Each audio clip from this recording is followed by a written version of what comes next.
Guia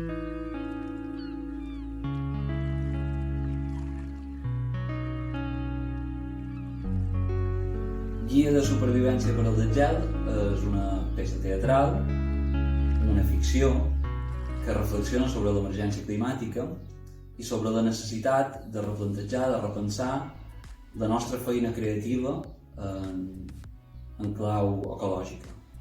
Així doncs, aquest projecte parteix de la necessitat de fer una reflexió col·lectiva entorn dels espais de treball, entorn dels espais de creació, i es concreta en una peça autovestida i que tendeix a l'empremta ecològica neutra.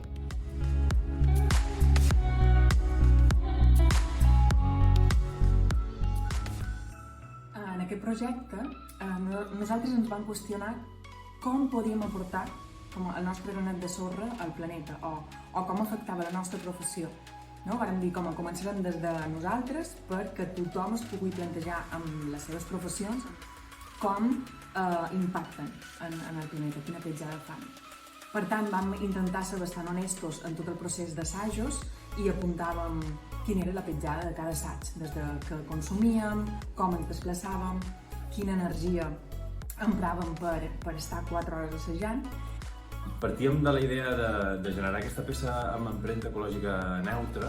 Volíem ser autosuficients, volíem generar el mínim de petjada i al llarg del nostre camí ens vam donar compte que era una cosa extremadament difícil.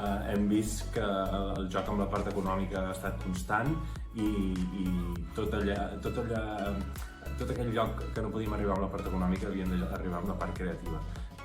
Sent així, crec que ens ha quedat una peça amb un to satíric alt. És veritat que d'un inici volíem ser propositius, no volíem ser acusatius, crec que ho hem aconseguit, però també hem hagut de fer ús de la nostra ironia, de l'autoironia, per veure que realment ens queda encara molta feina per fer.